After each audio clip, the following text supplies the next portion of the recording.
Alhamdulillah atas berkat dan rahmat Allah Subhanahu wa Ta'ala, pada pagi hari ini kita semua dapat berkumpul kembali di Majelis Ilmu Ar-Raudah Paris.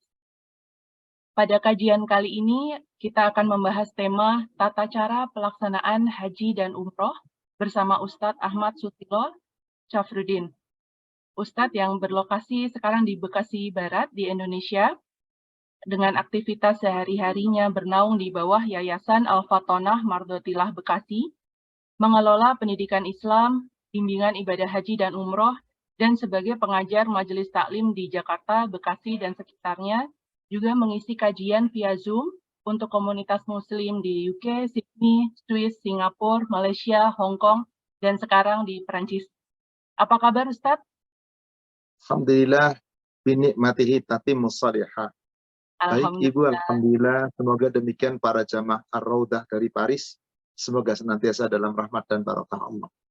Amin, amin. Baiklah Ustadz, karena kami sudah menunggu yang selain dari Indonesia, ini juga ada beberapa kajian dari Malaysia juga yang join. Dan di Malaysia sudah pukul 4, ya Mbak Mona? Ya, di sini pukul 5. Assalamualaikum Ustaz. Waalaikumsalam warahmatullahi wabarakatuh. Mungkin kalau di Paris masih pagi ya, karena bedanya cukup jauh dengan di Jakarta. Betul, kami di Paris pukul 11 pagi, di Malaysia 11. pukul 5. Ya. Baiklah Ustadz, untuk menyingkat waktu, kami persilahkan untuk memulai kajian. Baik, jazakillahi khairan kepada umum moderator. Bismillah. Assalamualaikum warahmatullahi wabarakatuh. Alhamdulillahi rabbil alamin, hamdan katsiran tayyiban mubarakan fih kama yuhibbu rabbuna wa yarda. Ashhadu an la ilaha illallah wahdahu la syarika lah wa anna Muhammadan abduhu wa rasuluhu la nabiyya ba'da.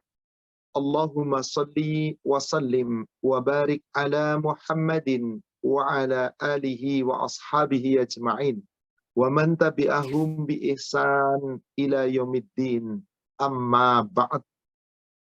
Ya ayyuhalladzina amanu taqullaha haqqa tuqatih wa la tamutunna illa wa antum muslimun. Ma'asyiral muslimat rahimani wa rahimakumullah. Ibu jamaah Majelis Taklim Ar-Raudah di Paris, di Perancis yang semoga dirahmati Allah, dan juga ada beberapa jamaah yang bergabung dimanapun berada.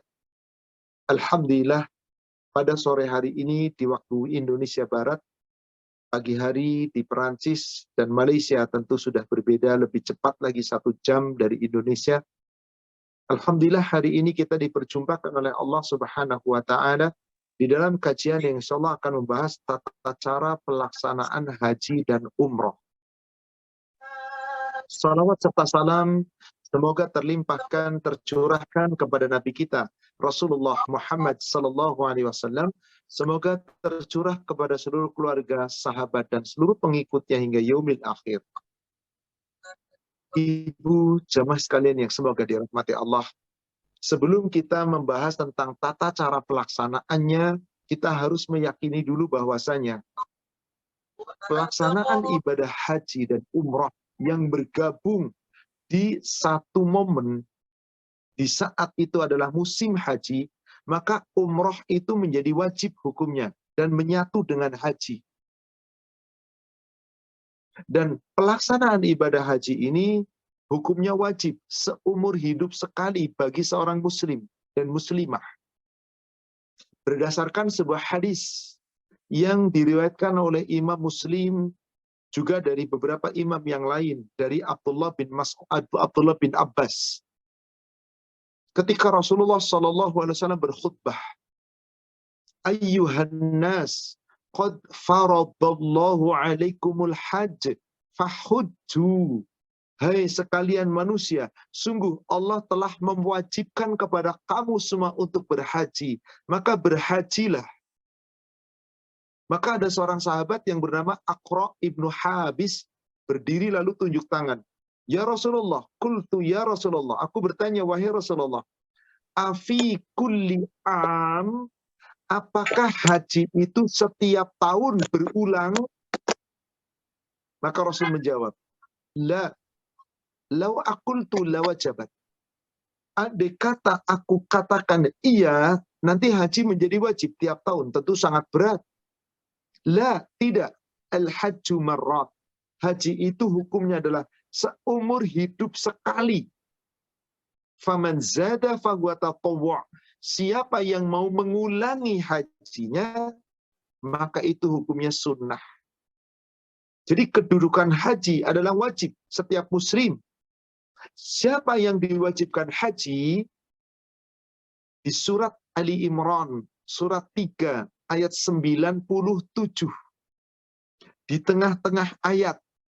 Surat Ali Imran, surat 3, ayat 97. Di tengah-tengah ayat. Di situ Allah berfirman, walillahi 'alan nasi hajjul bait man istata'a ilaihi sabila. Dan di antara kewajiban yang Allah bebankan kepada manusia adalah menunaikan ibadah haji bagi siapa yang mampu untuk mengerjakannya. Istita'ah. Apa yang dimaksud istita'ah? Para ulama menggolongkan sekurang-kurangnya 3.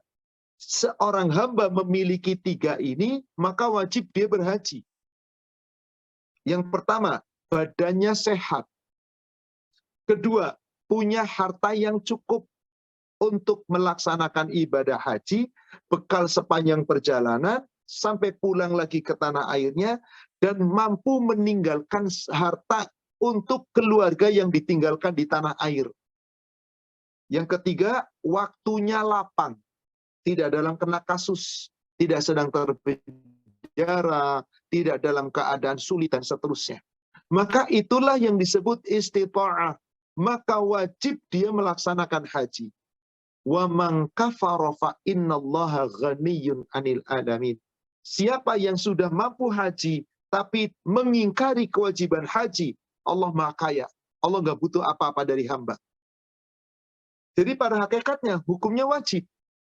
Rasul pun bersabda dalam hadis riwayat Imam Bukhari Muslim dari sahabat Umar bin Khattab, ketika Rasulullah SAW menjelaskan tentang rukun Islam. Al-Islam. Islam itu adalah bunyal Islam ala khamsah.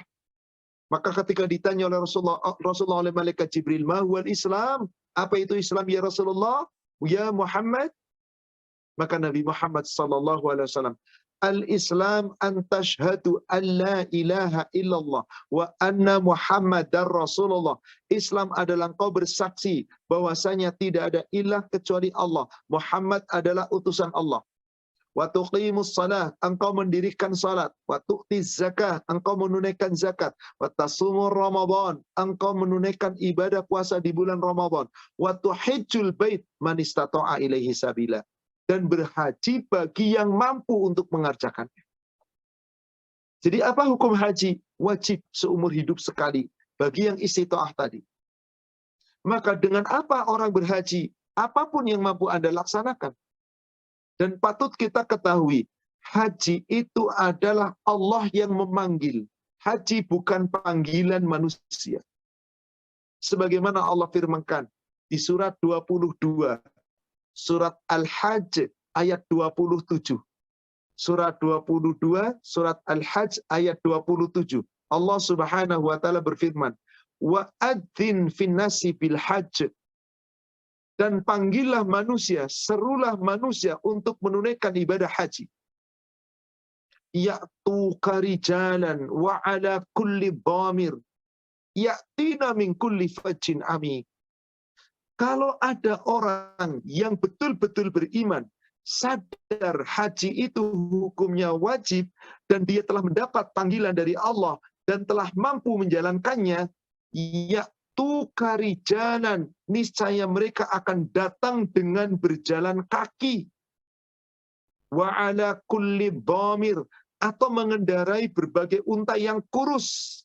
Ya'tina min kulli fajjin amik, yang datang dari segala penjuru yang sangat-sangat jauh. Ibu jamaah yang semoga dirahmati Allah, Dahulu para sahabat naik haji yang nggak punya kendaraan onta, jalan kaki, bayangkan. Yang dari Madinah ke Mekah jalan kaki. Yang dari Syam, bahkan Syam itu sekarang Yordania, Mesir dan sekitarnya, jalan kaki. Kecuali ketika nyeberangi lautan, mereka naik perahu sekedarnya. Yang punya kendaraan onta, naik onta. Dari Irak, jalan kaki. Subhanallah. Dari Yaman, jalan kaki. Nah inilah. Kenapa? Karena tahu ini kewajiban. Zaman sekarang kita subhanallah nikmat. Yang di luar negeri naik pesawat. Yang dari dalam kota sendiri, dari Mekah dan sekitarnya naik mobil. Kemana-mana sudah naik kendaraan. Dahulu jalan kaki. Maka dikatakan ya'tu karijalan wa ala kulli dhamir ya'tina min kulli fajjin amik. Niscaya mereka akan datang meskipun dengan berjalan kaki atau mengendari onta-onta yang kurus yang tidak kuat sepanjang perjalanan, kecuali harus bergantian. Kadang-kadang harus jalan kaki penumpangnya, harus memberi makan kepada ontanya, lalu kadang-kadang dinaiki dan seterusnya. Datang dari segenap penjuru yang jauh. Berdasarkan dalil-dalil ini, haji hukumnya wajib. Bagaimana seorang muslim telah mampu berhaji?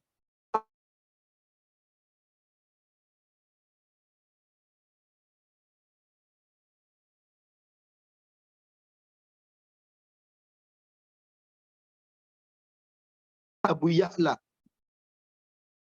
juga dari Abi Darda, Rasulullah Sallallahu Alaihi Wasallam bersabda, qala Allah Ta'ala, Allah Ta'ala berfirman, inna abdan ashahtu lahu badanahu wa awsa'tu lahu fir rizqahu thumma lam yafid ilayya ba'da arba'ati a'wam lam mahrum.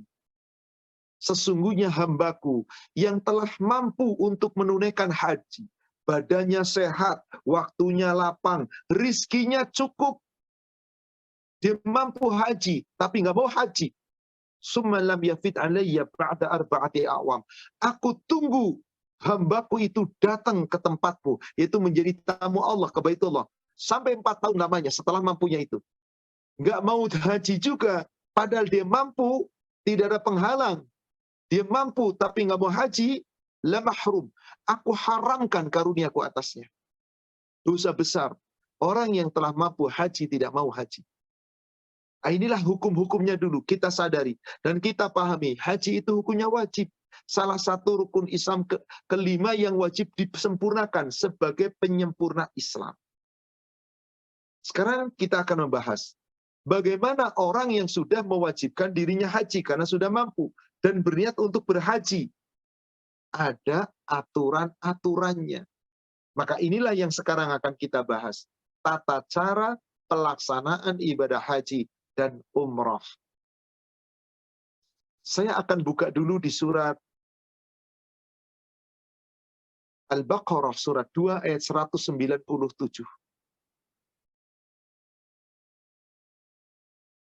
Allah Subhanahu wa Ta'ala berfirman, Al-Hajju ashhurum ma'lumat. Musim haji itu sudah ditentukan bulan-bulannya. Faman faradha fihinnal hajja fala rafatha wala fusuqa wala jidala fil hajj. Maka barang siapa yang telah menetapkan niat untuk melaksanakan ibadah haji, maka nggak boleh berbuat rofas. Apa itu rofas? Tidak boleh berhubungan suami istri sepanjang pakaian ikhram, sepanjang berikhram haji atau umrah. Tidak boleh berkata-kata jorok, kata-kata yang maaf mengandung birahi. Wala fusuqa, tidak boleh berbuat fasik, tidak boleh berbuat yang menyalahi aturan. Wala jidala fil hajj, nggak boleh bertengkar dalam berhaji. Harus tunduk sabar sesuai dengan aturan Allah. Jaga lisan, jaga pandangan, jaga ikuti aturan sebaik-baiknya. Itulah syaratnya haji. Maka Allah perintahkan orang berhaji itu harus dengan bekal. Fala rafatha wala fusuqa wala jidala fil hajj. Wa ma taf'alu min khairan ya'lamhu Allah. Siapa yang berhaji dengan baik dan selalu mengerjakan kebaikan sepanjang hajinya, ya'lamhu Allah. Allah Maha tahu. Maka agar kita bisa berhaji dengan baik, tata cara haji dan umrohnya kita jalankan dengan baik, wajib kita punya bekal. Wa tazawwadu fa inna khairaz zadi taqwa. Maka berbekalah, sebaik-baik bekal adalah takwa. Wattaquni ya ulil albab. Maka bertakwalah kamu kepadaku, hai orang yang memiliki akal yang sehat. Maka orang berhaji akalnya harus sehat. Berilmu, belajar ilmu manasik hajinya, agar mampu berhaji dengan benar. Kalau itu dilakukan, maka dia akan pulang ke tanah air, disebut menjadi haji mabrur. Al-umrata ilal umrati kafaratul lima bainahuma. Dari satu umrah menuju ke umrah yang lain, menjadi penggugur atas kesalahan dan dosa di antara kedua itu. Wal hajjal mabrur laisa lahu jazaa'un illal jannah. Dan orang yang berhaji, mabrur hajinya dengan cara yang benar, tidak ada balasan baginya kecuali surga. Subhanallah. Balasannya surga, saudariku seiman yang semoga dirahmati Allah. Maka bekali dengan ilmu yang benar, berupa iman dan takwa dengan landasan ilmu, untuk menjalankan ibadah haji dengan benar. Sebab orang berhaji itu sesungguhnya adalah tamu-tamu khusus Allah. Orang berhaji itu tamu-tamu khusus Allah. Ada hadis yang diriwayatkan oleh Imam Ahmad, Nasa'i, Ibnu Majah, dan Ibnu Hibban. Dari sahabat Abu Hurairah. Rasulullah SAW bersabda, wafdullah salasatun, tamu-tamu khusus Allah ada 3. Al-hujjaj, wal-mu'tamar, wal-ghazi. Yaitu orang yang berhaji, orang yang berumrah, dan orang yang perang, berjuang di jalan Allah fisabilillah. Jadi orang haji, orang umrah, itu disebut tamu Allah. Bahkan para wanita ketika berhaji dan berumrah seakan-akan sedang berjuang fisabilillah. Ummul Mukminin Aisyah pernah bertanya kepada Rasulullah. Hadis sahih riwayat Imam Muslim. Qultu ya Rasulullah, aku bertanya, wahai Rasulullah, ala nisa jihadun, adakah kewajiban jihad untuk para wanita? Naam, alaihinna jihadun. Ya, kata Rasulullah, wanita wajib jihad. La qitala fi. Jihadnya wanita adalah jihad yang tidak ada pertumpahan darah, bukan maju ke medan perang. Apa jihadnya para wanita? Al-hajju wal umrah, haji dan umrah. Jadi para wanita yang berhaji, yang berumrah sedang berjihad di jalan Allah. Dan mereka tamu-tamu Allah. Maka orang yang berhaji dan berumrah saat menjadi tamu Allah, dia menjaga dirinya, subhanallah, dijamin oleh Allah. Apapun doanya dikabulkan, apapun permintaannya diberi, permohonan ampunnya diampuni. Maka dikatakan dalam hadis qudsi yang diriwayatkan dari oleh Imam Ahmad, Nasa'i dan Ibnu Hibban dari Abu Hurairah, al-hujjaj, al-hajju wal-ummar wafdullah. Orang yang berhaji dan orang yang berumrah yang menjadi tamu-tamu Allah, inda'auni astajibu lahu. Jika tamuku itu berdoa kepadaku, aku akan ijabah doanya. Wa inis aluni fa'u'tiyahu. Jika dia minta kepadaku, aku beri permintaannya. Wa inistaghfiruni fa'aghfiru lahu. Jika dia mohon ampun kepadaku, aku ampuni dia. Maka orang yang berhaji, orang yang berumrah, yang menjadi tamu Allah dan di tanah suci, menjaga betul-betul adabnya, melaksanakan betul-betul tata caranya, al-hajju wal-mu'tamar, orang yang haji dan umrah tadi, yang menjadi tamu Allah, wafdullah, andai kata,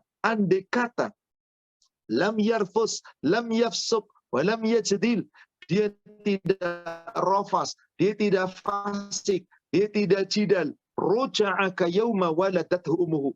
Kelak orang haji itu ketika kembali lagi ke tanah airnya, kayauma waladathu ummuhu. Seakan-akan seperti bayi yang baru dilahirkan oleh ibunya. Subhanallah. Bayi yang baru dilahirkan oleh ibunya. Jadi kayak bayi baru lahir. Allahu Akbar. Seperti bayi baru lahir. Luar biasa. Bersih dari kesalahan dan dosa. Nah, inilah keutamaan orang-orang yang berhaji. Mari sekarang kita akan manasik hajinya. Kita pelajari tata cara ibadah haji. Saudaraku seiman yang semoga dirahmati Allah, jamaah Raudah yang semoga dirahmati Allah dimanapun berada, yang mengikuti kajian kita di sore hari. Ketahuilah, tata cara berhaji ada 3. Yang pertama, orang yang berniat haji untuk menggabung umroh dengan haji sekaligus. Namanya qiron. Yang kedua, orang yang berhaji dengan tujuan hanya haji saja. Namanya ifrad. Yang ketiga, orang yang berhaji dengan tujuan berumroh lebih dulu. Setelah selesai umroh, tahallul. Lepas pakaian ikhram, sudah boleh pakai wangi-wangian, boleh berhubungan suami istri, sudah bebas, tidak lagi terikat dalam berikhram. Maka namanya tamattu'. Ini disebutkan oleh Allah di dalam Al-Quran, surat Al-Baqarah, ayat 196, agak panjang ayatnya. Saya uraikan saja secara singkat. Ummul Mukminin Aisyah, semoga Allah meridhoinya, menyampaikan sebuah hadis yang diriwayatkan oleh Imam Muttafaqun alaih, Bukhari Muslim. Kata Ummul Mukminin Aisyah mengatakan, "Kunna kharajna ilal Madinah minal Madinah ilal Makkah." Kami keluar dari Madinah menuju ke Mekah, amal hajj wada, ketika terjadi haji wada, ma'an Nabi sallallahu alaihi wasallam, bersama Nabi sallallahu alaihi wasallam. Faminna man ahalla bil hajj wa minna man ahalla bil hajj wal umrah wa minna man ahalla bil umrah. Maka di antara kami ada yang berniat haji untuk haji saja, ifrad namanya. Berniat haji untuk menggabungkan haji dan umrah, qiron namanya. Berniat haji untuk umrah saja, tamattu' namanya. Siapa yang wajib qiron dan ifrad, yang menggabungkan haji atau haji saja? Setiap orang-orang dari penduduk Mekah dan sekitarnya yang telah membawa hewan kurban dari tanah airnya, dari tempatnya untuk berhaji, maka dia wajib dengan qiron maupun ifrad. Di mana nanti dia sampai di Mekah, dia tawaf dan sa'i, dia umroh, setelah selesai nggak boleh lepas pakaian ikhram. Terus tetap berpakaian ikhram sampai selesai haji. Tanggal 10 Dzulhijjah, selesai lempar jumroh, maka apakah nyembelih kurban dulu, apakah tawaf ifadah dulu, sah hajinya. Lepas pakaian ikhram, maka saat itu tahallul, baru selesai. Adapun orang yang hajinya tamattu', bagi siapa? Disebutkan di ujung dari Al-Baqarah 196. Setiap orang yang tidak tinggal di sekitar kota Mekah dan sekitarnya, yaitu orang-orang yang tidak mungkin membawa hewan hadyu, hewan kurban dari tanah air menuju ke tanah suci, maka jenis hajinya cuma satu, tamattu'. Jenis hajinya cuma satu, tamattu'. Yaitu apa? Mendahulukan umroh lebih dulu, baru kemudian tahallul selesai, nanti saatnya hari haji, lalu dia berniat lagi haji. Itulah orang-orang yang berada di luar kota Mekah dan sekitarnya. Termasuk jika ibu dari Perancis, dari Paris, nggak mungkin bawa hewan kurban. Dari Malaysia, nggak mungkin bawa hewan kurban. Dari Indonesia, nggak mungkin bawa hewan kurban. Bahkan orang dari Jeddah saja belum tentu mampu bawa hewan kurban. Mau dimasukin mobilnya kecil, mau ditaruh di mana kambingnya? Yang haji 4 orang, suami istri anak 2. Kambingnya di mana? Maka nggak bisa membawa hewan kurban. Maka orang yang tidak membawa hewan kurban, model hajinya, jenis hajinya cuma satu. Tamattu'. Apa itu makna tamattu'? Memisahkan. Bagaimana cara hajinya? Kita pelajari. Saya tidak mempelajari qiron, saya tidak mempelajari ifrad. Kenapa? Orang-orang yang di luar kota Madinah nggak mungkin qiron, nggak mungkin ifrad. Meskipun secara syar'i tata cara hajinya sama persis. Hanya yang membedakan apa? Syarat yang terpenuhinya tadi. Yang qiron dan ifrad wajib bawa hewan kurban dari tanah air di mana dia mulai berangkat haji. Yang tamattu tidak perlu membawa hewan kurban, tapi nanti di tanah suci beli hewan kurban. Maka setiap jamaah haji wajib beli hewan haji di sana. Tinggal nanti beli. Daftar di sana, ada loket beli. Gak usah kita ngurus sendiri. Atau percayakan kepada ketua rombongan, tolong beli. Pergi ke Mina, ke Jabal Kurban, beli kurban. Bisa beli, beres. Gak usah kita yang nyembeli. Gak usah menyaksikan, tidak apa-apa. Sebagaimana ada kurban. Nih duitnya nanti yang beliin orang lain, yang nyembeli orang lain, daging kurbannya dibagi-bagi orang lain, Anda sudah sah niat kurbannya. Seperti itu orang berhaji. Nggak harus lihat di sana. Yang penting nyembelih kurban. Itulah bedanya. Beda yang kedua, orang yang berniat dengan tamattu, niat pertamanya cuma satu. Labbaik Allahumma umratan. Setelah selesai umroh, tawaf sa'i, tahallul, beres, lepas pakaian ihram, bebas.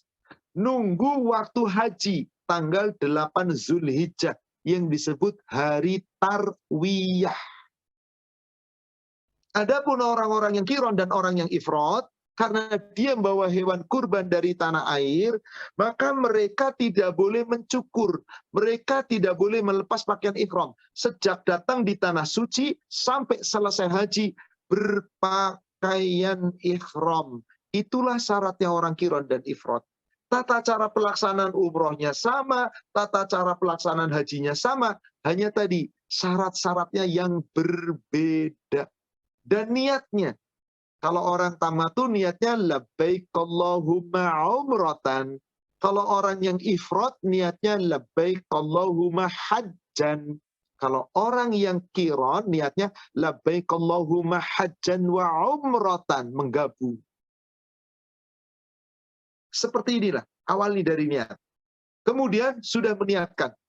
Nah, kapan seseorang beribadah haji atau umroh harus berpakaian ihram dan harus berniat ihram, baik ihram untuk umroh ataupun untuk haji, ketika telah sampai di suatu tempat yang disebut miqat. Miqat. Apa itu miqat? Tempat yang telah ditentukan seseorang untuk memulai niat. Baik untuk pelaksanaan haji atau umroh. Mikot itu ada 4. Rasulullah SAW telah menetapkan. Bagi orang-orang Madinah, kalau mau haji atau umroh, mikotnya adalah di Bir Ali atau Dzul Khulaifah. Untuk orang-orang Yaman, mikotnya adalah di Yalamlam. Untuk orang-orang Syam, mikotnya dari Juhfah. Untuk orang-orang dari Najd, mikotnya adalah Qarnal Manazil. Inilah 4 mikot. Mikot itu adalah bagi orang-orang yang dari mana dia mulai di tempat itu. Atau orang-orang yang memulai mikot melalui tempat-tempat itu. Bagi penduduk yang berada di garis mikot, dia mikot dari tempat di mana dia berada. Bagi penduduk kota Mekah, dia mikot dari Mekah itu sendiri. Itulah yang disebut mikot. Bagaimana nih orang Perancis? Saya yakin, mungkin bagi bapak, bagi ibu yang mau berangkat dari Perancis, orang Perancis itu pasti melaluinya jalurnya Itali, Yunani, terus Yordan, mungkin Mesir, terus Suriah. Jadi itu daerah Syam kira-kira. Maka yang namanya Syam itu adalah Jufah. Jufah itu dilalui ketika Anda sedang berada di atas pesawat. Beda dengan orang-orang Indonesia, orang Malaysia. Ketika itu dari bawah, karena Eropa kan ini Arab, Eropa kan dari atas. Kalau Indonesia dari arah sini, dari arah timur. Maka orang Indonesia itu akan melalui dua. Kemungkinan melalui Yaman, maka Yalamlam mikotnya, kemungkinan melalui Najd, maka Qornal Manazil. Atau orang yang mampir dulu ke Madinah, maka nanti mikotnya di Madinah. Nah, tentang mikot ini pastinya bagi ibu jamaah yang mau berangkat haji, di dalam manasik sudah dijelaskan oleh para pembimbing. Semoga sudah cukup jelas. Tapi intinya seperti itu. Kapan seorang mengambil mikot? Di atas pesawat, bukan di Jeddah. Jeddah bukan tempat mikot. Jeddah itu adalah tempat mikot orang-orang Jeddah dan sekitarnya yang berada di situ. Karena Jeddah sudah berada di dalam garis mikot. Sudah berada dalam garis mikot. Baik, mungkin saya ilustrasikan sederhana. Saya yakin para jamaah semua aslinya orang Indonesia. Aslinya orang Indonesia. Baik, saya ilustrasikan begini. Anggap Mekah itu Jakarta Pusat. DKI di Jakarta Pusat. Maka orang-orang yang mau berhaji menuju ke Mekah, yaitu Mekah itu adanya katakanlah di Jakarta Pusat itu Masjid Istiqlal. Di situ. Maka orang-orang dari arah, misalkan orang dari arah Bekasi, ngambil mikotnya dari Pondok Kelapa. Pondok Kelapa. Orang-orang dari arah Tangerang, ngambil mikotnya dari arah Bintaro. Orang-orang dari Sumatera yang melalui jalur bandara, mikotnya dari daerah Grogol. Orang-orang dari laut dari arah utara, mikotnya dari Kepulauan Seribu. Nah, setiap orang yang mau berhaji menuju ke Jakarta, maka wajib bermikot dari tempat yang ditentukan. Orang-orang yang berasal dari luar, jauh, dari mana dia melalui mikot itu? Orang Cirebon, orang Surabaya, orang-orang terserah orang mana. Ternyata dia mikotnya melalui jalan darat, pasti lalui jalur Bekasi, lewat tol Cikampek. Maka sejajar dengan Pondok Kelapa, di situ dia harus bermikot, di atas kendaraan sudah bermikot. Orang-orang Tangerang, orang-orang Balaraja, orang-orang Sumatera yang naik jalan darat, lewat kapal, menyeberang jalan darat, maka mikotnya dari garis Bintaro. Siapapun yang lewat itu dari garis Bintaro. Orang-orang yang melalui naik pesawat otomatis melalui Cengkareng, mikotnya dari daerah Grogol. Selama dia melalui Grogol, disitulah tempat mikot. Atau kalau daerah itu telah dilalui di atas pesawat, berarti harus Anda mikot di atas pesawat. Orang-orang yang naik pesawat melalui jalur Kepulauan Seribu, maka harus mikot dari Kepulauan Seribu. Siapapun yang mau menuju berhaji ke DKI Jakarta, maka bermikot tempat di mana dia mulai. Orang yang berada di dalam jalur, orang Pondok Kelapa dan ke dalam, orang Halim, orang Jakarta Timur, orang Kampung Melayu, mikot dari tempat masing-masing. Orang-orang daerah sekitar ke sini, Pondok Indah, mikot dari tempat masing-masing. Orang Tanjung Priuk, mikot dari tempat masing-masing. Orang Jakarta Pusat, mikot dari rumahnya masing-masing. Ilustrasi ini semoga paham. Jadi tadi Mekah di sini, orang Madinah, mikotnya dari Zulhulaifah Bir Ali. Orang-orang Yaman, mikotnya dari Yalamlam. Orang-orang yang dari Syam, mikotnya dari Juhfah. Orang-orang Najd, mikotnya dari Qornal Manazil. Itulah tempat-tempat mikot orang yang mau berhaji atau berumroh. Apa sih mikot itu? Mikot adalah terbagi menjadi dua. Ada mikot makani, tempat seseorang memulai ibadah. Itu namanya mikot. tempat seseorang mulai ibadah, baik untuk haji atau umroh, namanya mikot. Ada mikot makani, mikot terkait dengan tempat. Itu tadi yang disebutkan, ada 4. Siapa saja yang mau ibadah haji dan umroh, dia niat ibadahnya ketika lewat mikot itu. Yang mau umroh niatnya labbaik Allahumma umratan. Dah setelah itu talbiyah, berzikir, baca doa, baca Quran, silahkan. Jangan berkata-kata kotor, gak boleh berbantah-bantahan, gak boleh perbuatan-perbuatan yang sia-sia. Ada pula yang namanya mikot zamani, mikot waktu. Seseorang memulai ibadah haji kalau waktunya sudah tiba. Ini khusus untuk orang yang hajinya tamat. Kenapa? Karena mikot makaninya pertama, begitu sampai tanah suci, dia umroh, tawaf, sa'i, setelah itu tahallul, lepas pakaian ihram. Tanggal 8 Zulhijjah hari Tarwiyah, dia pakai pakaian ihram lagi, lalu berniat yang kedua kali. Namanya mikot zamani. Dari mana dia mikot? Di tempat masing-masing. Hotel Anda di mana? Maktab Anda di mana? Tinggal Anda di mana, dari situlah Anda memulai. Bagaimana niatnya? Labbaik Allahumma hajjan. Inilah yang membedakan. Kalau orang tamattu, 2 kali niatnya. Labbaik Allahumma umratan, pertama kali sampai mikot tempat, makani, lalu selesaikan umrohnya, lalu setelah itu tahallul semuanya. Nanti waktu haji tanggal 8, niat lagi dengan labbaik Allahumma hajjan. Inilah orang tamattu, orang yang semua di luar kota Mekah, yang nggak bawa hewan kurban. Jadi para jamaah yang dari Paris, Perancis, yang dari Malaysia, yang dari manapun yang di luar kota Mekah, nggak mampu membawa hewan kurban, wajib dia tamattu. Seperti itulah teori tentang berhaji dan jenis hajinya. Sekarang mari kita lihat tata cara pelaksanaannya. Kalau haji itu tamattu, berarti Bapak Ibu berangkat.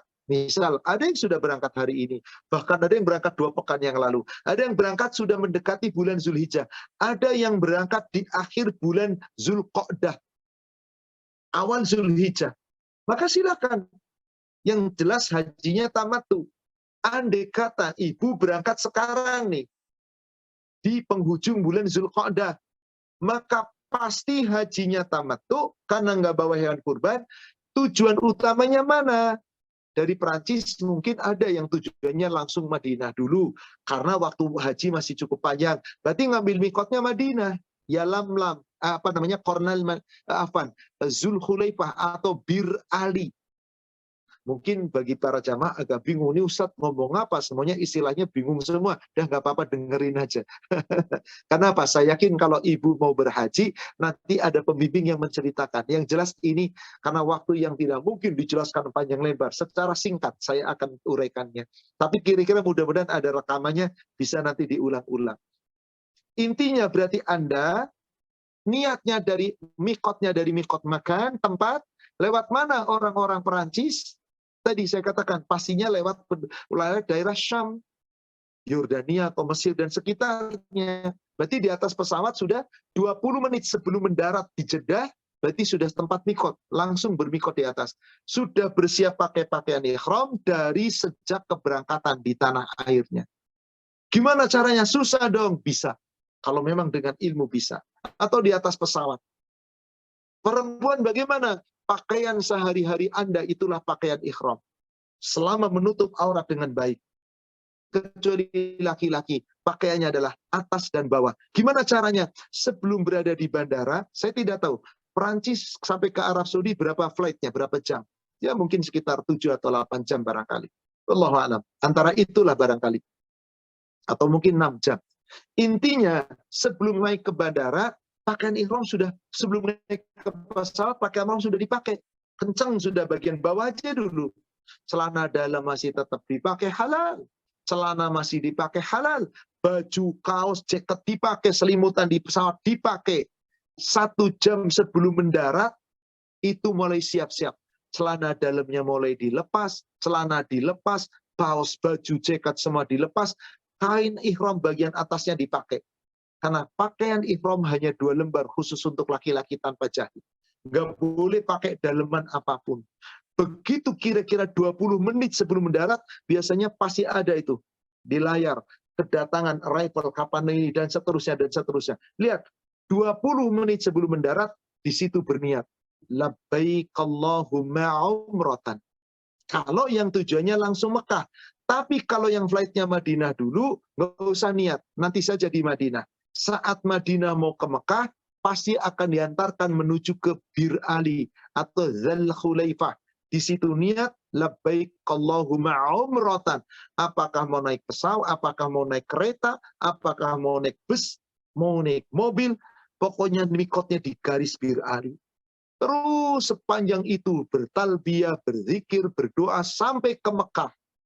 Setelah sampai di Mekah, maka wajib untuk umroh.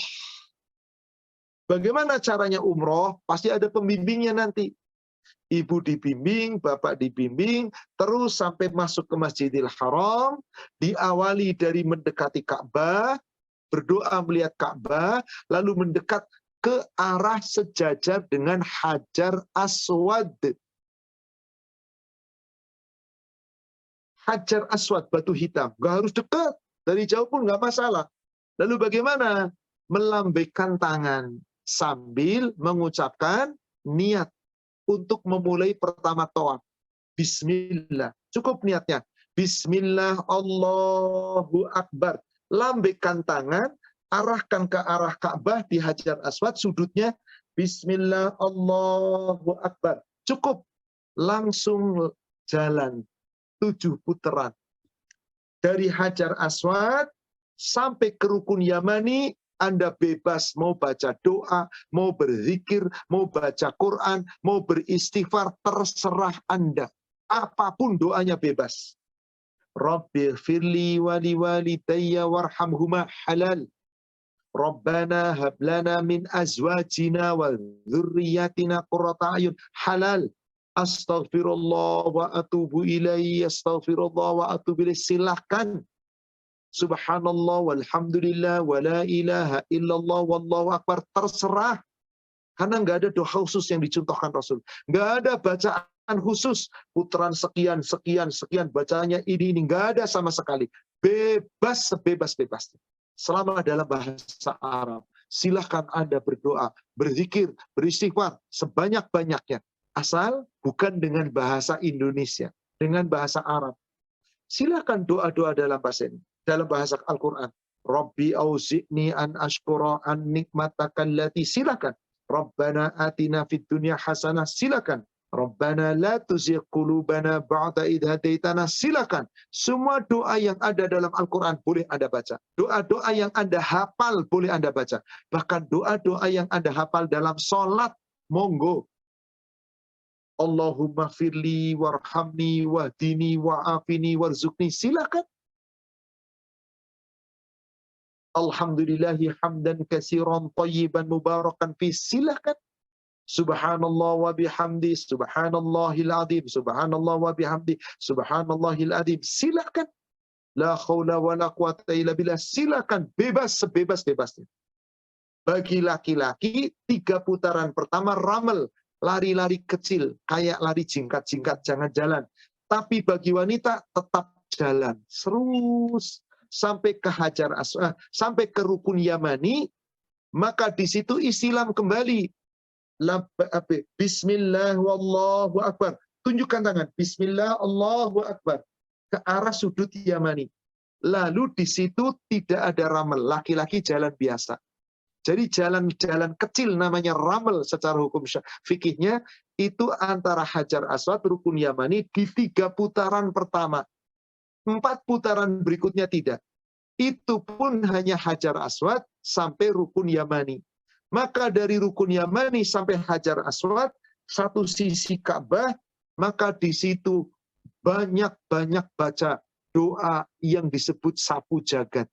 Rabbana atina fid dunya hasanah wa fil akhirati hasanah wa qina adzabannar. Nggak perlu membaca buku tebel-tebel, buku doa dikalungin, dibacain semua, nggak penting, nggak perlu. Tidak ada contohnya, nggak perlu memberatkan.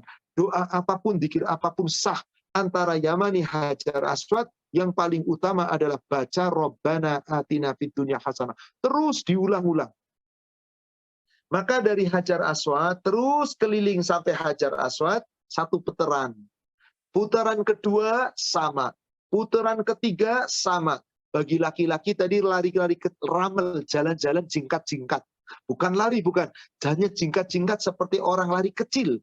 Nggak sampai lari, nggak. Cuman kakinya diangkat. Nggak boleh napak seperti biasa. Seperti orang lagi jogging. Tapi di tempat seakan-akan. Hanya sampai Yamani. Setelah itu jalan biasa, cukup 3 putaran. Putaran 4, 5, 6, 7, jalan kaki seperti biasa. Bacaannya bebas. Singkat, padat, jelas. Jangan memberatkan diri. Nggak usah ngapalin doa macam-macam. Kalau mau ngapalin boleh. Tapi kadang-kadang dibekali buku doa yang tebel, dikalung di sini, segede ini kira-kira, dipegang di nggak bisa. Nggak bakal khusyuk.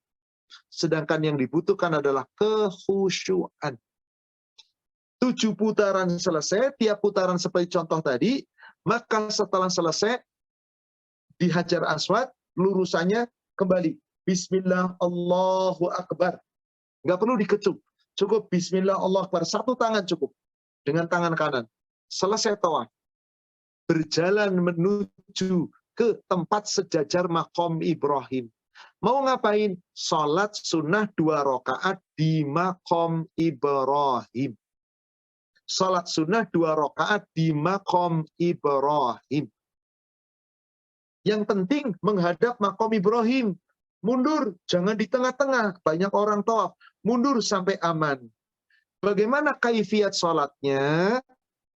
Rakaat pertama membaca surat Al-Fatihah dan surat Al-Kafirun. Dibaca jahar, terdengar oleh telinga kita. Bismillahirrahmanirrahim. Alhamdulillahirabbil alamin. Ar-Rahmanir-Rahim. Sampai selesai tartil.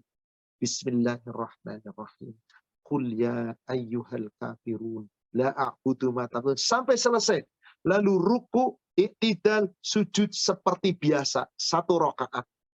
Rakaat kedua, Al-Kafirun. 1. Selesai. Setelah itu silahkan Anda baca doa dengan bahasa apapun. Pakai bahasa Indonesia silahkan. Yang orang Perancis pakai bahasa Perancis silahkan. Yang orang Malaysia pakai bahasa Malaysia terserah. Yang orang India pakai bahasa Urdu, monggo. Apapun bahasa yang Anda minta. Setelah selesai sholat di Maqam Ibrahim. Minta secara khusus silahkan. Dengan khusyuk. Lalu setelah itu selesai. Lalu disunahkan minum air zam-zam. Dan sunahnya minum air zam-zam boleh dengan berdiri. Khusus minum air zam-zam, setelah selesai itu boleh berdiri. Lalu sebelum minum, berdoa. Niatkan doa yang Anda inginkan untuk apa? Untuk kesembuhan penyakit, untuk kelapangan, untuk kemudahan, bismillah. Niatkan. Minum. Mau berapa? Silakan. 1 gelas, 3 gelas, silakan. Lalu sunnahnya pula, guyurkan bagi laki-laki air zam-zam itu ke kepala. Lalu digosok-gosok. Bagaimana bagi kaum wanita? Nggak usah 1 gelas penuh, ya setengah gelas lah. Atau 1/3 gelas. Lepaskan di atas kepala, lalu digosok. Selesai tawaf. Beres. Kadang-kadang pembimbing istirahat sejenak. Lalu jalan. Kadang sambil jalan pelan. Kadang-kadang nanti duduk dulu di satu tempat. Lihat kumpul para jamaah rombongan. Kemudian menuju ke tempat sa'i. Antara Safa dan Marwah menuju ke sana. Maka di saat sampai ke Bukit Safa disunahkan membaca Inna Safa wal Marwata min sya'airillah. Sesungguhnya antara Safa dan Marwah terdapat tanda-tanda syiar-syiar Allah, tanda-tanda keagungan Allah. Lalu di sana membaca doa di Bukit Safa. Menghadap ke arah kiblat, ini Bukit Safa sebelah kiri, kiblat sebelah kanan, Anda hadapkan ke arah kiblat. Yang laki-laki disunahkan angkat tangan tinggi-tinggi, angkat tangan tinggi-tinggi, sampai kelihatan ketiaknya, angkat tangan tinggi-tinggi, kira-kira seperti ini. Di atas kepala, angkat tangan, sambil berdoa. Yang wanita boleh, tapi cukup diangkat di atas kepala saja. Boleh agak tinggi silakan, sejajar ini silakan. Lalu membaca bacaan. La ilaha illallah wahdahu la syarikalah lahul mulku wa lahul hamdu wa huwa ala kulli syai'in qadir. La ilaha illallah wahdah anjaza wa'dah wa nasara abdah wa hazamal ahzaba wahdah. Itu dibaca 3 kali. Biasanya di buku-buku manasik itulah bacaan yang sahih. Cukup baca 3 kali. Setelah itu ibu bapak doa, tundukkan kepala kita, minta sama Allah apa yang Anda minta. Doa dengan tartil. Setelah baca tadi 3 kali. Baru setelah itu menuju ke marwah. Dari sofa ke marwah jalur sebelah kanan. Jalan. Nanti ada batas tiang hijau. Dengan hijau biasanya ditandai dengan lampu di atas. Kanan kirinya ada tiang yang ada lampu hijau. Maka khusus laki-laki, sepanjang waktu tempat hijau itu, Anda berlari-lari kecil. Lari-lari, semangat. Sampai ke waktu hijau lagi. Jalan biasa. Apa bacaannya? Bebas. Rabbana atina fid dunya, silahkan. Mendoakan Anda, doakan anak, doa terserah. Tetapi di antara warna hijau itu, banyak-banyak doa. Rabbil fir, warham, dan seterusnya. Pendek doanya. Insya Allah, jika ibu berangkat, manasiknya pasti ada tuntunannya. Doa-doa pendek ini cukup. Setelah itu doanya bebas. Mau doa, mau baca Quran, mau berzikir, terserah Anda. Tapi nggak usah repot megang Quran. Baca aja ayat-ayat yang Anda sudah paham. Al-Ikhlas, Al-Falaq, An-Nas, silakan. Jika ternyata saat umrohnya sore hari, baca zikir petang, nggak apa-apa. Sambil bersa'i, baca zikir petang, bagus. Ketika umrohnya ternyata pada sholat subuh, pagi-pagi, sambil baca zikir pagi, silakan, bagus. Gimana kalau sore-sore, kalau dini hari, kalau siang, terserah, nggak ada masalah. Bukan membaca zikir pagi dan petang, kumpulkan doa-doanya, lalu baca doa-doanya. Bebas. Sofa marwah 1, marwah sofa 2, sofa marwah 3, maka dimulai dari sofa, berakhir di marwah. 7 kali putaran. Beda dengan ketika tawaf. Dari Hajar Aswad ke Hajar Aswad, 1 putaran. Tapi kalau sa'i dari sofa ke marwah, 1. Marwah sofa 1. Bukan keliling, tapi 1 jalur. Maka diawali dari sofa, di marwah sama seperti di sofa. Berdiri tegak menghadap kiblat, angkat tangan, baca doa tadi 3 kali. Setelah itu berdoa apa yang kita inginkan, berangkat lagi ke sofa. Dengan di waktu jalur hijau, lari-lari kecil lagi. Khusus untuk laki-laki, yang wanita tidak perlu. Seperti itulah setelah 7 putaran selesai. Umroh Anda sudah selesai. Tahallul. Bagi laki-laki cukur sebagiannya saja boleh. Nanti tahallul semuanya setelah selesai haji. Bagi wanita, gunting beberapa bagian rambut. Cukup di 3 bagian rambut sudah. Bagian ujungnya gunting 1, gunting sebelah sini, beres, halal. Maka sejak itu selesai umroh. Orang yang hajinya tamattu sudah beres, lepas pakaian ihram, bebas sambil menunggu hari haji. Inilah umroh. Itulah tata cara umroh. Kemudian bagaimana tata cara haji? Begitu tanggal 8, ba'da sholat subuh, Anda wajib lagi pakai pakaian ihram. Sebelumnya sunnah mandi berihram. Mandi seperti mandi janabah. Sempurna mandi, kemudian pakai pakaian ihram. Dari hotel masing-masing, dari tempat penginapan masing-masing, membaca niat. Labbaik Allahumma hajjan. Karena umrohnya sudah selesai. Sekarang mau haji. Labbaik Allahumma hajjan. Adapun orang yang qiran dan orang yang ifrat, nggak niat lagi. Karena dari awal sudah niat dan tidak pernah tahallul. Labbaik Allahumma hajjan. Beres. Lalu pasti akan berangkat bersama rombongan. Sunnahnya adalah setelah matahari terbit sempurna, waktu duha, maka dari maktab masing-masing di Mekah menuju ke Mina. Mau ngapain? Mabit di Mina, bermalam di Mina. Apa yang dilakukan di Mina? Sholat ibadah, zikir pagi petang, zikir setelah sholat, zikir mutlak, baca Quran, ibadah, sholat malam, semuanya dilakukan. Hanya di Mina, sholatnya 5 waktu. Duhur dikosor 2 rakaat pada waktunya. Asar dikosor 2 rakaat pada waktunya. Maghrib tetap 3 rakaat pada waktunya. Isya dikosor 2 rakaat pada waktunya. Subuh tetap 2 rakaat pada waktunya. Sholat 5 waktu. Sholat 5 waktu. Setelah sholat 5 waktu, zikirnya terus, silakan doa. Tapi sholatnya semua dikosor pada waktu-waktunya. Maka besok saat matahari telah terbit sempurna, waktu duha, matahari sudah mulai meninggi, maka diwajibkan menuju ke Arafah. Tanggal 9 Zulhijjah. Hari Arafah. Menuju ke Arafah. Sampai di Arafah, ngapain?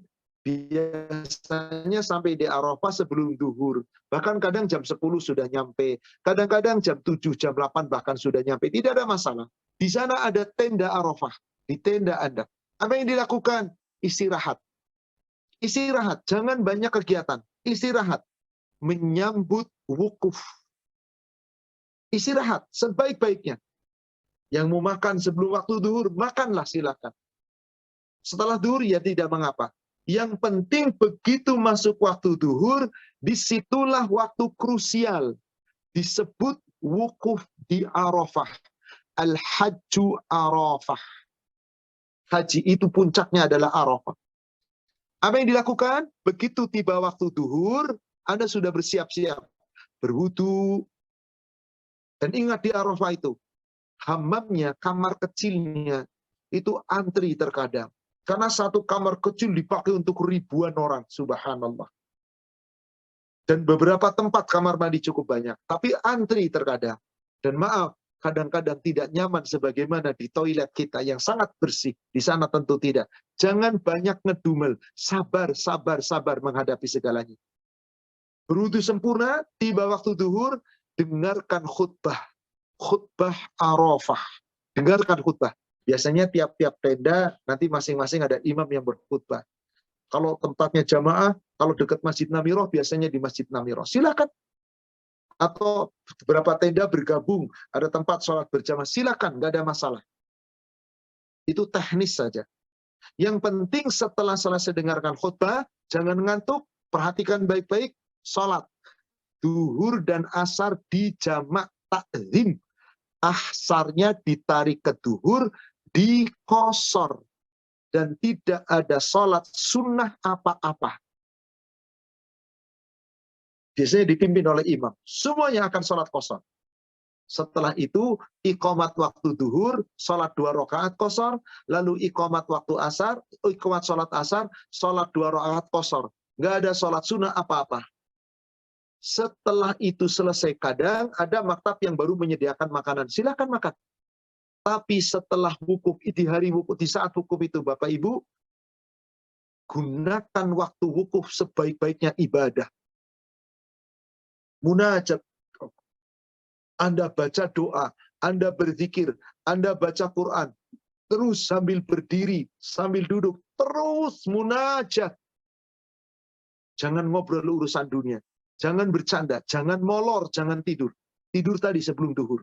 Kalau terpaksa kantuk sekali, ya sejenak tidur. Minta bangunkan, segera.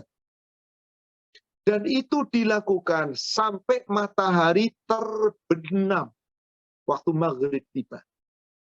Begitu waktu maghrib tiba, orang-orang bersiap menuju ke Muzdalifah. Maka saat itu, Bapak Ibu tidak sholat di Arafah untuk maghrib dan isya.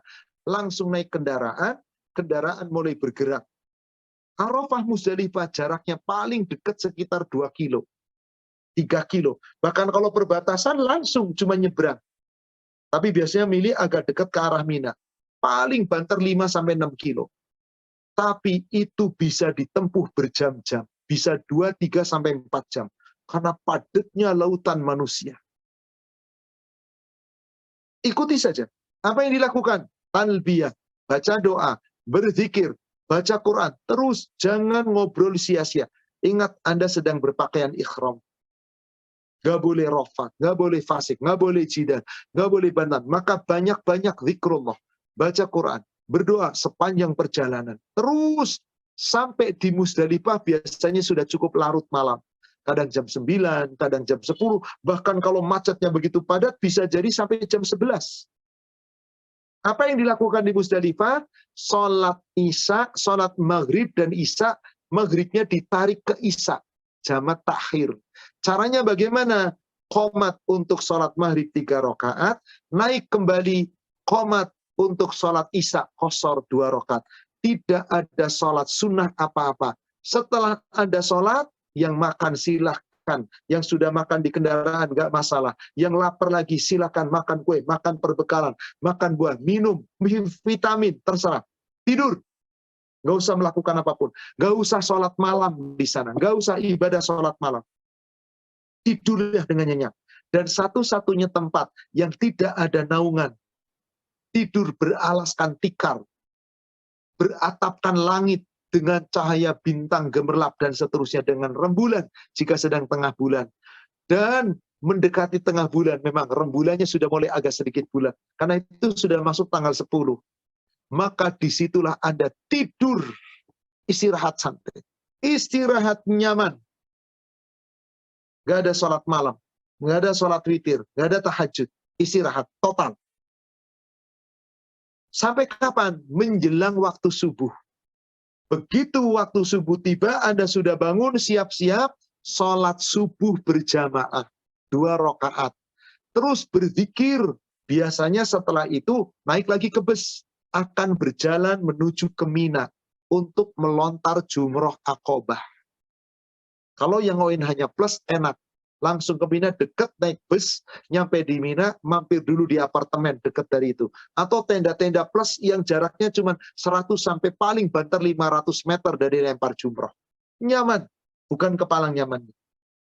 Ada yang langsung lempar jumroh, ada yang ke maktab dulu, kemudian mungkin siap-siap, tenaga, ada yang buang air kecil, dan seterusnya, silahkan.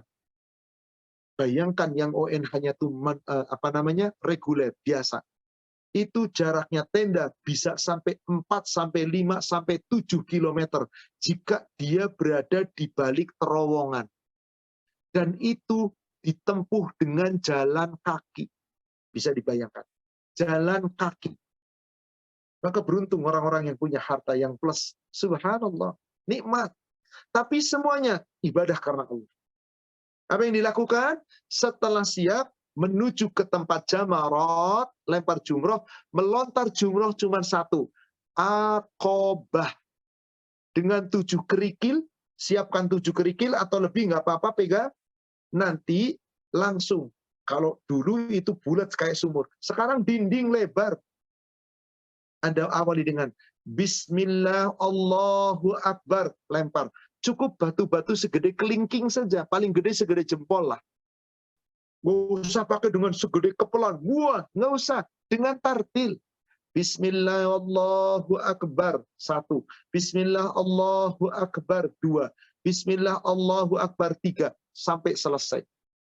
Sudah selesai lempar jumroh, minggir sedikit, jangan mengganggu lalu lintas, menghadap ke arah Ka'bah, ke arah kiblat, angkat tangan, berdoa. Di antara doanya, Allahumma ij'al hajjan mabrura, wa dzamban maghfura, wa sa'yan mashkura. Monggo Anda berdoa. Ya Allah, jadikan hajiku yang mabrur.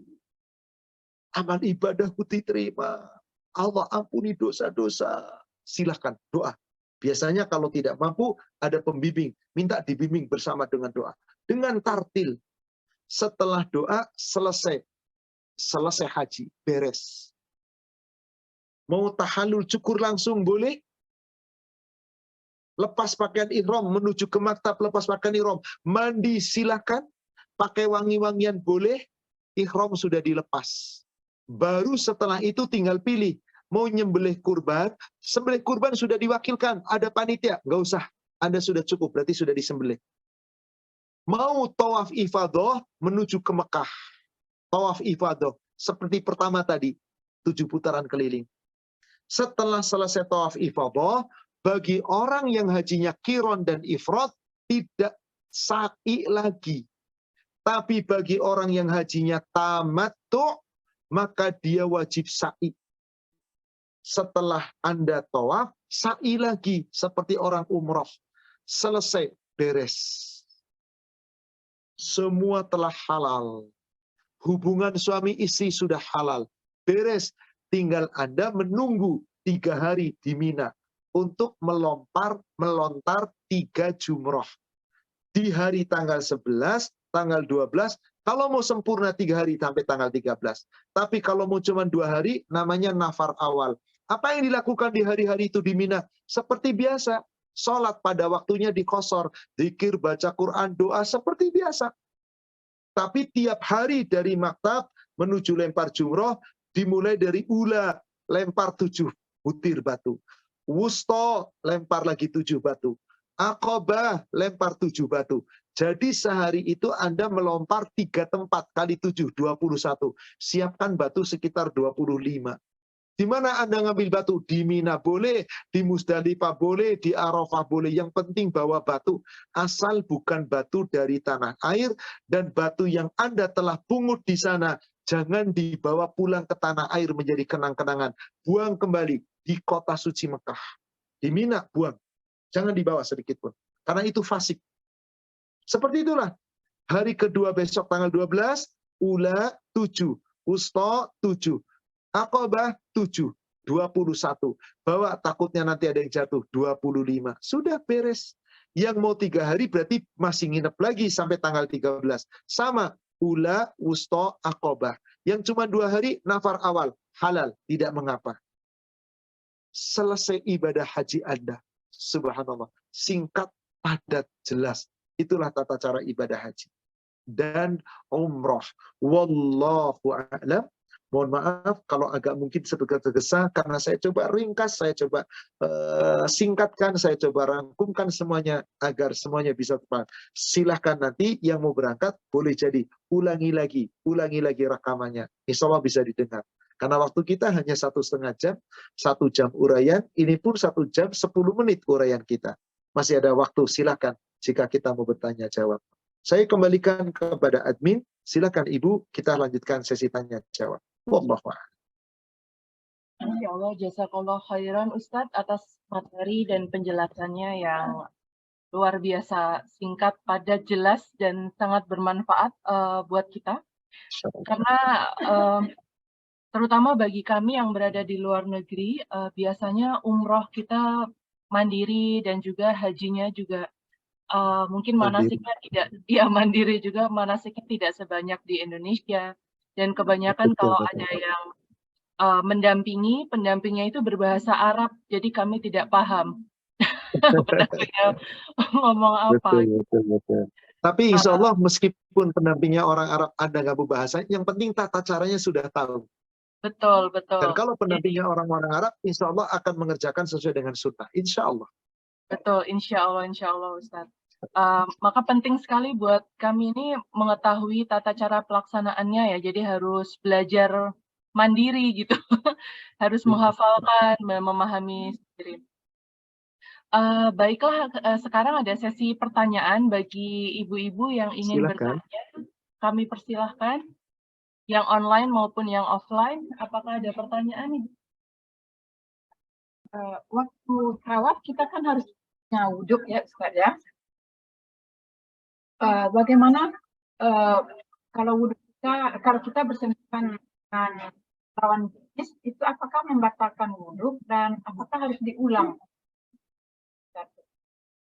Baik, jazakillah khairan kepada ibu penanya. Betul, tawaf itu seperti sholat, harus bersuci, wudhu. Tapi jangan berharap yang namanya tawaf itu bebas dari sentuhan. Tidak mungkin, Bu. Ya. Apalagi kalau Ibu lihat tawaf yang begitu padat, tawaf ifadah luar biasa. Padatnya lautan manusia.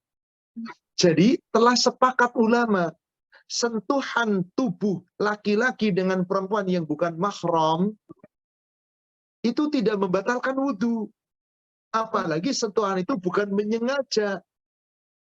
Kenapa? Orang lagi tawaf pasti mau tidak mau tersentuh.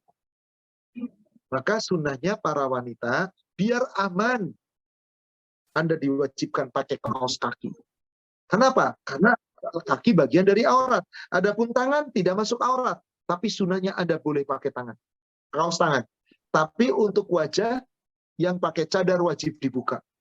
Karena wajah bukan aurat. Maka di saat sholat wajib dibuka. Saat tawaf wajib dibuka. Yang pakai cadar di luar sholat dan tawaf boleh dipakai. Bersentuhan ini tuh nggak ada masalah. Meskipun mungkin orang-orang yang terkadang kalau orang Arab rata-rata semua pakai pada kaos tangan wanita. Orang-orang Asia, orang Eropa jarang pakai kaos tangan. Tiba-tiba tersentuh tangannya laki-laki, tersentuh punggungnya laki-laki. Lagi tawaf berusakan begini, pas di depannya laki-laki. Kadang-kadang pas langsung pakaian ihramnya kadang-kadang cuma digulung doang, diputar saja, nyentuh punggungnya. Seperti ini, tangannya langsung nyentuh, bukan sengaja, halal. Jangan ragu. Maka bersentuhan seorang laki-laki dan perempuan tidak membatalkan wudhu. Bahkan Rasul pernah mencium istri-istri beliau di saat beliau dalam keadaan berwudhu, lalu setelah itu pergi ke masjid sholat tanpa wudhu lagi. Jadi yang berpendapat bahwa bersentuhan suami istri batal hanyalah Imam Asy-Syafi'i. Tetapi 3 mazhab yang lain, Imam Abu Hanifah, Imam Malik bin Anas, Imam Ahmad bin Hanbal, semua 3 imam itu mengatakan tidak batal. Maka orang tawaf tidak pernah ada yang wudhu lagi gara-gara sentuhan. Demikian, wallahu a'lam. Oleh pertanyaan kedua, apakah wanita mendapatkan pahala 100 kali Masjidil Haram? Dan perkataan lain, apakah wanita itu lebih baik sholatnya di hotel atau di Masjidil Haram? Ibu, jamaah sekalian, khusus orang-orang yang menjadi tamu Allah, orang haji, orang umrah, itu disebut oleh Allah wafdullah, tamu-tamu Allah, khusus diundang. Maka sebaik-baik sholat, baik laki-laki atau wanita sepanjang di Masjidil Haram, di Mekah Al-Mukarramah, dan di Nabawi, Madinah, sholatnya ke masjid, ziarah ke masjid. Kenapa? Sholat di Masjidil Haram nilainya 100.000 lebih baik dari masjid selain itu. Sholat di Masjid Nabawi nilainya 1000 kali lebih baik dari masjid selain itu. Maka orang yang mengkhususkan diri menghadiri kota Mekah dan Madinah, jangan sia-siakan sholatnya ke Masjidil Haram dan Masjid Nabawi. Anda sedang dalam keadaan apa? Dalam keadaan berziarah, ingin i'tikaf di masjid, lakukan sebanyak-banyaknya. Tapi orang-orang Mekah pada nggak ke masjid yang perempuan. Memang perempuan-perempuan setempat tidak disunahkan untuk ke masjid. Karena mereka tidak dalam keadaan ziarah safar. Anda kan berniat untuk safar, berniat untuk ziarah. Ya sebaik-baiknya datang, pahalanya besar sekali. Dan ingat, Mekah dan Madinah itu tempat wanita, tempat laki-laki dipisah. Sepanjang Anda menempati tempatnya wanita khusus, nanti laki-laki tentu saja di tempat laki-laki, jangan berbarengan laki-laki dan perempuan. Insya Allah, bagus. Anda mendapat pahala lebih baik dibandingkan sholat di maktab. Demikian Ibu, wallahu a'lam. Maktab itu yang dimaksud hotel tempat menginap. Ya, karena ada ulama yang mengatakan hotel.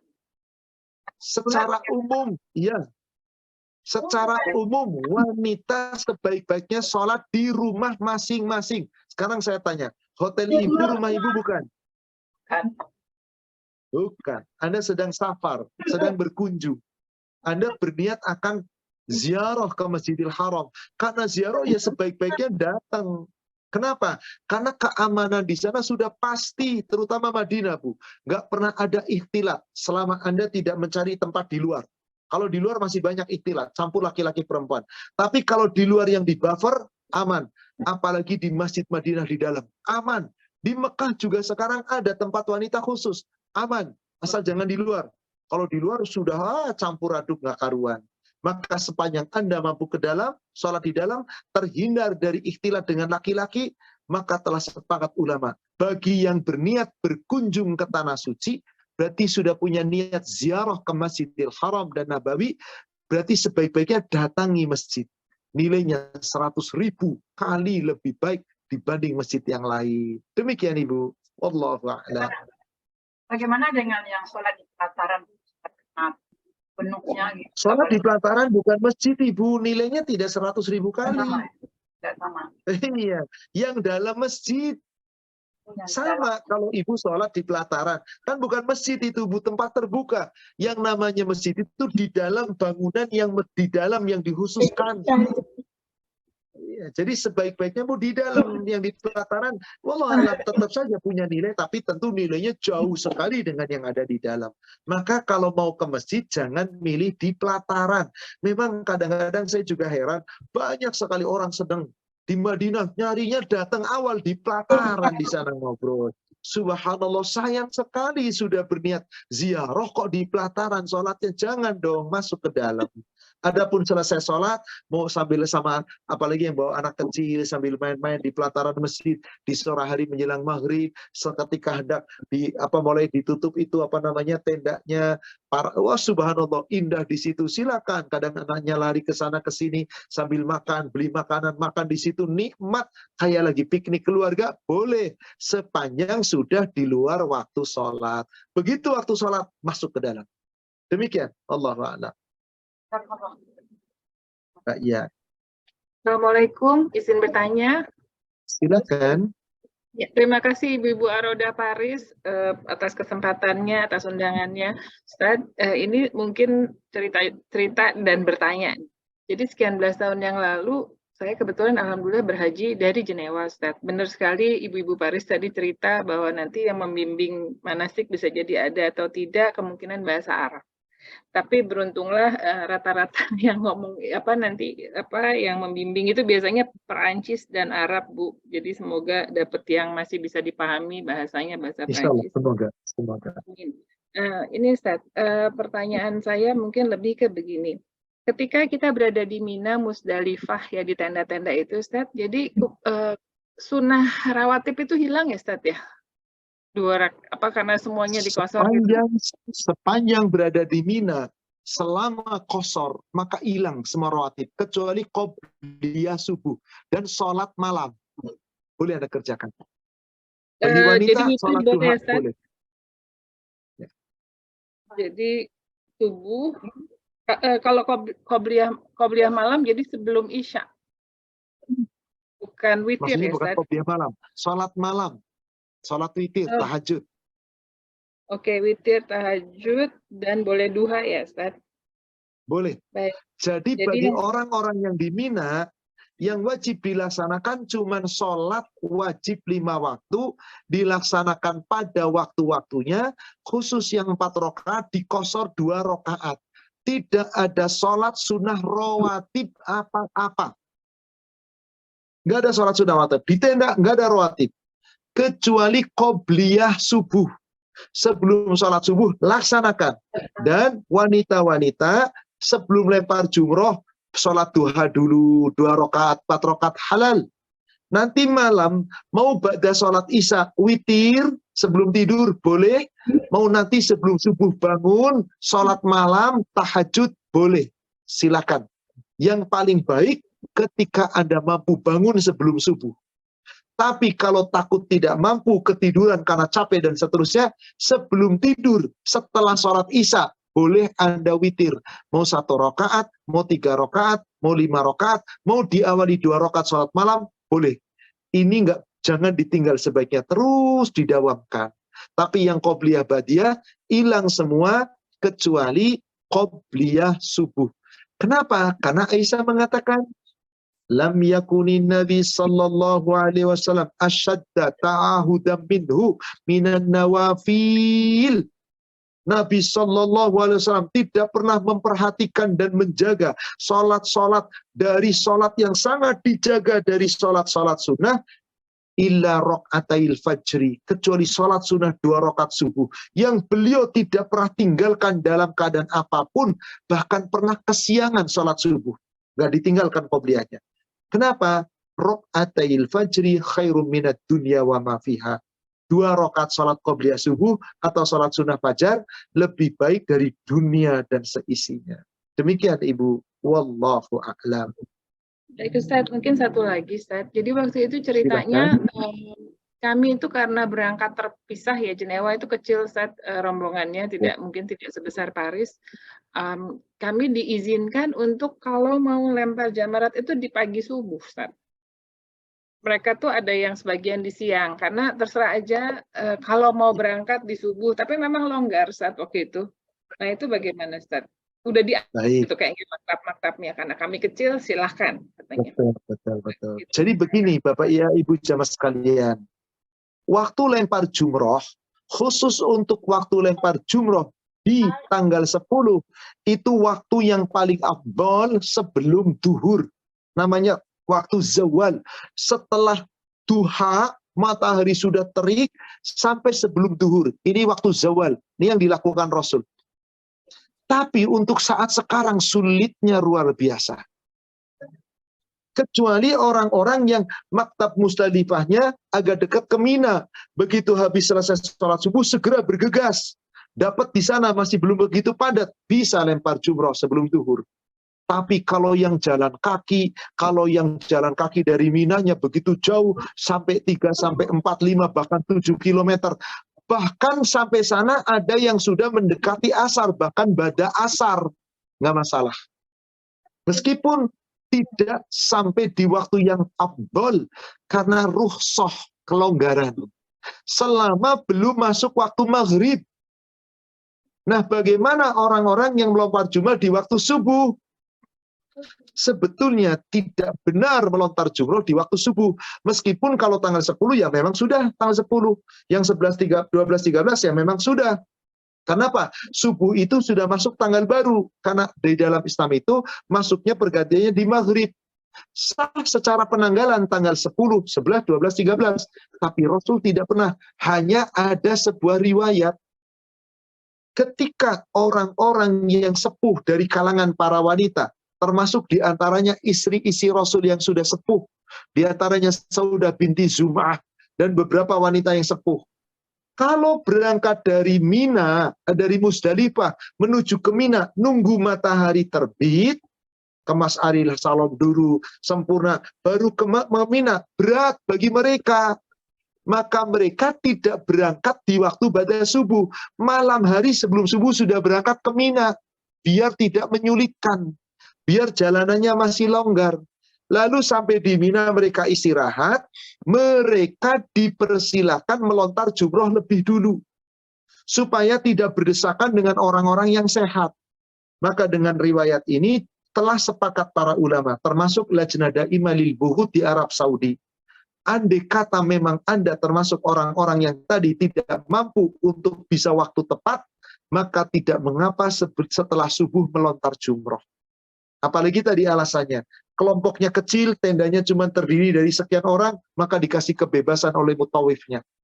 Mau sebelum subuh silakan, setelah subuh silakan, nanti siang silakan. Maka kalau ada kebebasan begitu, Anda sudah mengerjakan yang lalu, semoga dimaafkan.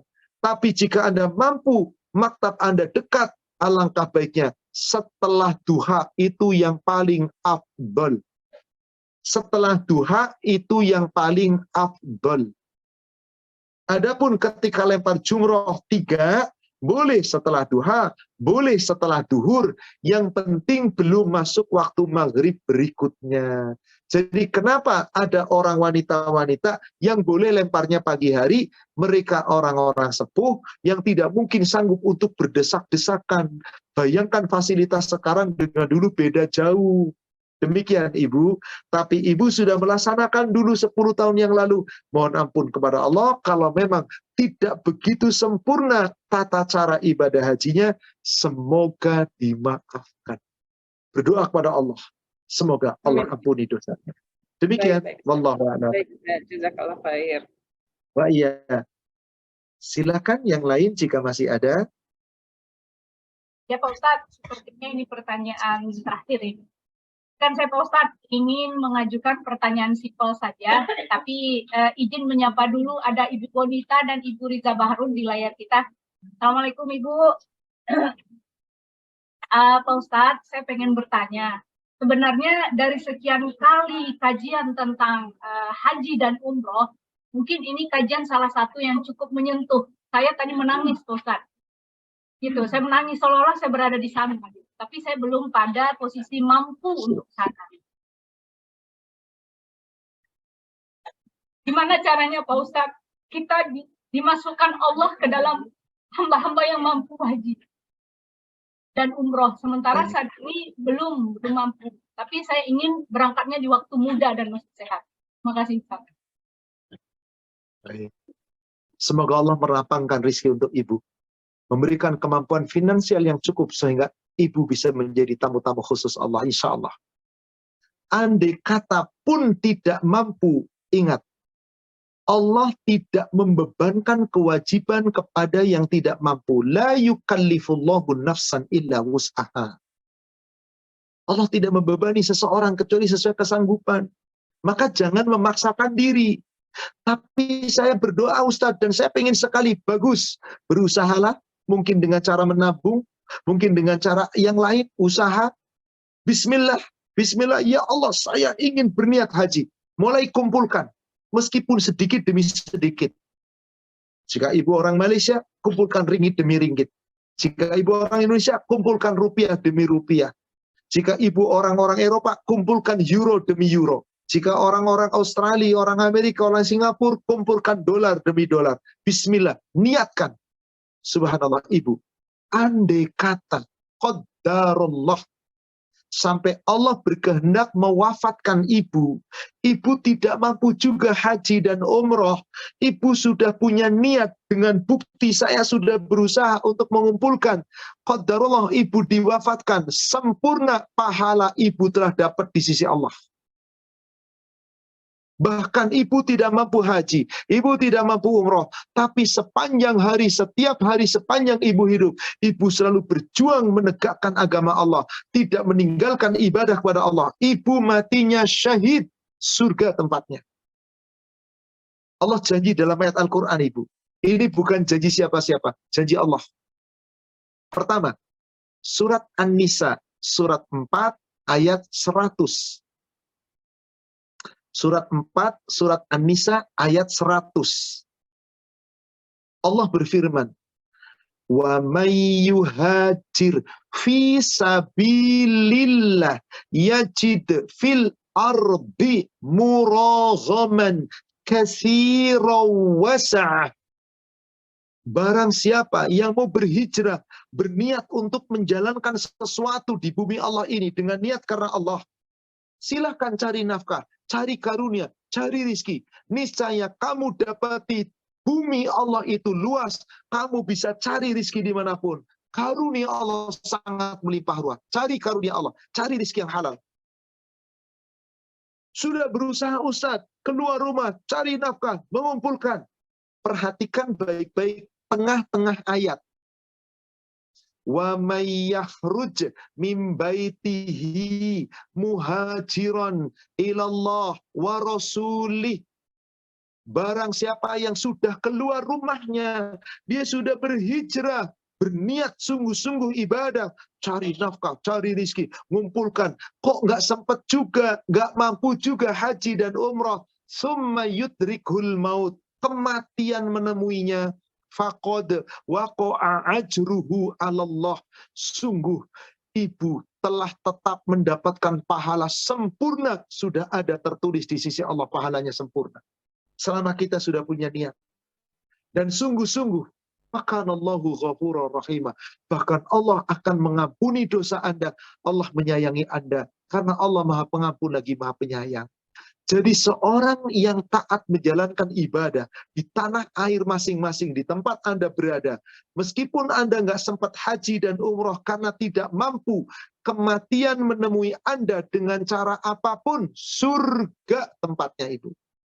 Surat 22, surat Al-Hajj, ayatnya 58. Surat Al-Hajj, surat 22, ayat 58. Coba perhatikan ayat itu. Wa may yuhajir fi sabilillah. Barang siapa yang betul-betul mau berniat berhijrah di jalan Allah. Saya Islam, saya mau taat, saya mau ibadah sepanjang kemampuan saya. Dan saya pun berniat akan berhaji jika saya mampu. Sudah ada niat hijrah karena Allah. Summa kutilu, kemudian dia terbunuh. Au matu, atau mati. Mau terbunuh dengan cara apapun dibunuh manusia, mau mati dengan cara mati apapun yang Allah kehendaki. Sampai mati di tempat tidur sekalipun, mati di tengah jalan kecelakaan atau apapun, Allah tidak peduli dengan cara mati. Subhanallah. Apa yang Allah janjikan di situ? Allah berikan rizki sempurna. Summa kutilu aw matu la yarzuqannahumullahu rizqan hasanah. Benar-benar Allah berikan kepadanya rizki yang terbaik, yaitu surga. Kanallahu khairur razikin. Allah sebaik-baik pemberi rizki. Ibu, jangan khawatir. Tetap semangat. Berdoa, berusaha. Semoga Allah beri kemampuan berhaji dan berumrah. Andai tetap tidak mampu, Anda tidak berdosa. Telah tetap sempurna pahala haji Anda. Dengan cara kematian apapun. Berbeda tadi ancamannya. Orang mampu haji, nggak mau haji. Ditunggu 4 tahun. 4 tahun nggak haji juga. Haram karunia Allah. Demikian. Wallahu a'lam. Kalau baik Ustadz, apakah masih bisa satu pertanyaan lagi? Mungkin kalau Boleh ada satu pertanyaan terakhir. satu pertanyaan Boleh, terakhir, silakan satu pertanyaan lagi. silakan. Boleh. Bagi yang online, mungkin Mbak Mona ada pertanyaan? Iya, saya ada satu pertanyaan ya Ustadz. Kalau di Indonesia kan juga ada mendaftar haji. Kita selain kita tadi kata Ustadz berniat ya, berdoa dan berniat bersungguh-sungguh untuk bisa melaksanakan haji ini, terus kita mendaftar haji ya Ustadz ya. Itu apakah juga termasuk cara kita Ustadz, maksudnya untuk bisa kalau seandainya pun kita tak ada umur lah untuk melaksanakan ibadah haji. Saya ingin bertanya kepada ibu penanya. Baik, saya ingin bertanya kepada ibu penanya. Katakanlah ibu daftar untuk tertulis sebagai calon anggota haji. Nunggu yang namanya jatah, kuota. Kuota Ibu daftar ya. Ibu daftar kira-kira keluar rumah nggak? Keluar rumah, iya betul Ustaz. Keluar rumah. Lalu menuju ke bank ibu setor duit apa enggak? Setor duit. Masuk Betul, ayat Ustaz. surat 4 ayat 100 nggak tadi ibu? Oke, iya Ustaz. Masuk. Iya. Siapa yang keluar rumah niatnya karena Allah, dia sudah setor niat. Mati belum sempat berangkat, sempurna bu pahalanya, nggak usah khawatir. Karena khususnya negara kita nih, negara Timur Tengah, negara-negara Asia seperti Indonesia, Singapura, Malaysia, itu yang sangat-sangat padat antriannya. Indonesia Betul, paling Ustaz. padat. Kalau ibu daftar tahun 2023 dengan ONH yang reguler, ibu bisa berangkat 20 tahun lagi. Nanti tahun 2040-an baru berangkat. Coba buktikan. Betul Ustaz, ya. Di sini pun sama, di Beberapa Malaysia daerah pun padat sama. seperti Jakarta, Bekasi, Malaysia sama. Subhanallah. Karena betapa banyak umat Islam yang ngantri, kuota terbatas. Jamaah haji yang resmi itu sekitar 2,5 juta bu dari seluruh dunia. Bayangkan, Mekah, Arab Saudi sudah memberikan fasilitas sedemikian rupa. Tapi yang di luar ONH yang terdaftar, yang kuotanya yang mandiri itu nggak terdaftar bu, visanya visa biasa. Yang dari Eropa, yang dari negara sekitar, tetangga. Belum lagi di negara Indonesia sekarang ada yang namanya furoda. Itu juga nggak terdaftar visanya visa kunjungan kayak turis. Maka jumlahnya berapa? Bisa 3 sampai 3,5 juta. Bayangkan bu. Sedangkan di Indonesia ratusan juta umatnya. Yang daftar dalam setahun berapa juta. Ngantrinya berapa? Kuota Indonesia dulu hampir sampai 250.000 terbanyak. Sekarang sekitar 220-230. Sebab apa? Kapasitas Mekah, Masjidil Haram yang masih dalam pembangunan. Sehingga kapasitasnya nggak bisa maksimal. Dibatasi, dibayangkan Ibu. Tahun ini yang daftar 1 juta, yang bisa berangkat cuma 250.000. Sedangkan yang daftar dulu-dulu udah ngantri berapa lama? Logikanya memang. Maka Andai kata Anda mampunya reguler, bayar reguler sudah punya niat. Keluar rumah. Mampunya kuota yang OINH plus pun nunggu antara 3, 4, sampai 5, 6 tahun bahkan. Padahal harga plus itu 4 kali lipat dari reguler. Yang furoda bisa langsung berangkat tahun ini.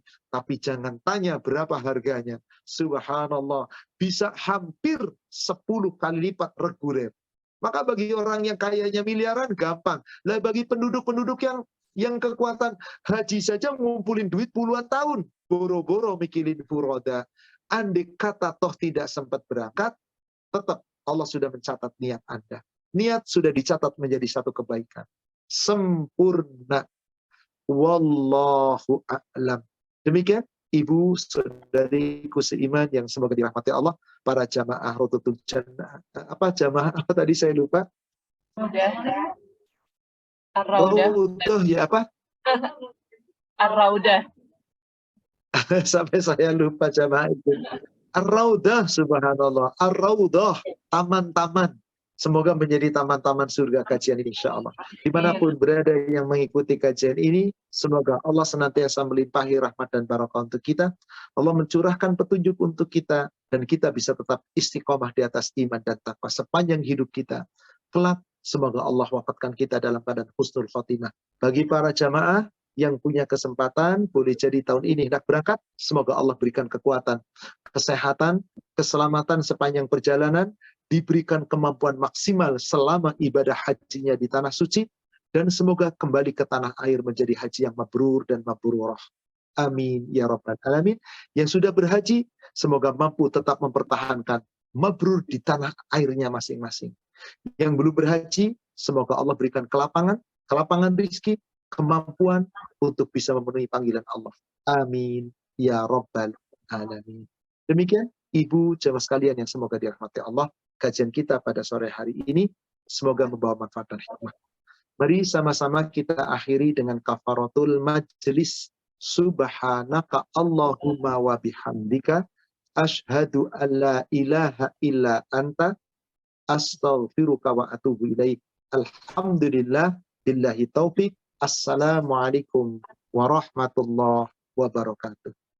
Waalaikumsalam warahmatullahi Kepada wabarakatuh. para jamaah sekalian, juga kepada pengurus Ar-Raudah, saya mohon pamit. Jazakunallahu khairan kepada seluruh ibu semua. Barakallahu fikunna. Semoga Allah berikan barakah untuk kita semua.